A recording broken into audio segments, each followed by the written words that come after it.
Hello and welcome to my first ever devlog for Rise of the Sky, my action game developed in Unreal Engine, inspired specifically by stylish hack and slash and action RPGs. In this video I wanted to try and give a brief overview of the basics of the game's combat system, which is something I realized I never actually detailed. I wanted to share what inspired me when making it, as well as some of the design decisions I made along the way.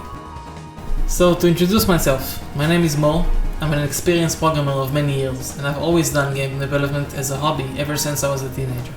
I started out in RPG Maker, and I dabbled a bit in Unity, and for the past 3 years I've been learning to develop in Unreal Engine. Around 2 years ago I started making this combat system during my free time, and eventually decided to incorporate it into an actual game. The combat system is inspired by two of my favorite game series growing up, Kingdom Hearts and Devil May Cry, which have become staples in the action game genre. It took a lot of hard work, but I eventually managed to implement a really good base, which I'm very happy with. I used Unreal Engine's gameplay ability system for this, but I won't go too much into implementation details in this video. Rather, I want to focus on the design choices I made. I wanted the combat system to have the fluid feeling of Kingdom Hearts combos, mixed in with the flexibility of Devil May Cry. To do that, I started outlining the very basic melee combo, a simple 3-hit combo with a finisher that knocks enemies away. The next step would be to add in aerial combos, which have become a staple in almost all stylish action games. I chose something closer to DMC, where you have a dedicated launcher and you can hold down the button to follow the enemy into the air and continue your combo.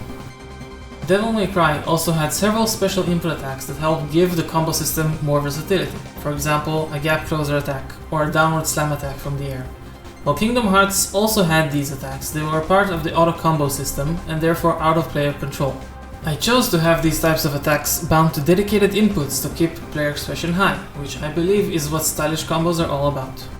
I didn't completely forgo the auto combo system, however. There are still a few context sensitive attacks which I felt would add to the feel of the game. Trying to attack an enemy above you while on the ground will cause an aerial sweep-like move, which flows well with the grounded launcher. And if you're surrounded by enemies while doing a grounded combo, you will get a vicinity break-like move that helps keep you safe. That's all well and good, but melee combos are not enough to keep the combos fresh and interesting. Adding in more abilities that augment combos is critical for player expression. Devil May Cry uses its various guns and styles to accomplish this, while Kingdom Hearts uses magic. I decided to go with magic spells since I'm a big fan of fantasy, but keep the utility aspect of DMC's design in mind. When creating spells, I always think about what purpose they would serve in augmenting the player's combos. I usually design my spells with a specific unique utility in mind, such as keeping an enemy in the air for longer, or applying knockback at a distance to manage enemies. Of course, the combat system wouldn't feel good unless enemies reacted properly to your hits, so I added a hit stun system which plays animations based on how hard you hit your enemies. Combined with the knockback system, however, this made it possible to stun lock enemies if you manage to get them next to a wall. So I added a wall bounce mechanic to make combat near walls more interesting.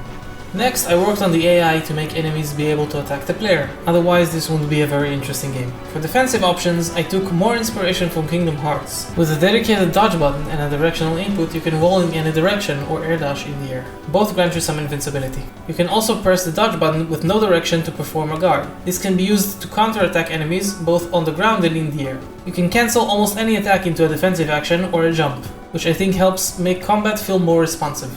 That's it for the very basics of the combat system. I will go further in depth into the form change mechanics and the magic system in the next video, which is what I think gives my combat system its unique depth. If this was something that you found interesting, definitely let me know by leaving a comment and a like. If you want to follow my progress, you can subscribe and follow me on Twitter.